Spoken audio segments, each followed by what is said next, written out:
আপনার জন্ম চাটে রাহু প্রচন্ড হারে খারাপ। রাহু ষষ্ঠে থাকতে পারে, অষ্টমে থাকতে পারে এবং দ্বাদশে থাকতে পারে। যে কোনো জায়গায় থাকুক না কেন, রাহুকে কন্ট্রোল করবেন, রাহুকে আপনি আপনার আয়ত্তে আনবেন। কি করবেন?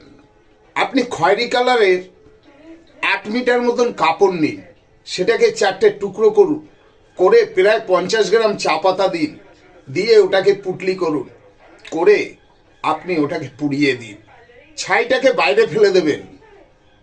এইভাবে বুধবার থেকে শুরু করবেন, বুধ, বৃহস্পতি, শুক্র, শনিবার, এই 4টে দিন করবেন। দেখবেন রাহু আপনার যত বড় কুপিত হোক না কেন, রাহু আপনাকে ধন দৌলত দিতে বাধ্য হবে। আপনার রাহু আপনার প্রতি প্রসন্ন হবে। করে দেখুন মিলন অধিকারীর টোটকা। চ্যানেলটিকে অবশ্যই সাবস্ক্রাইব করবেন, লাইক করবেন।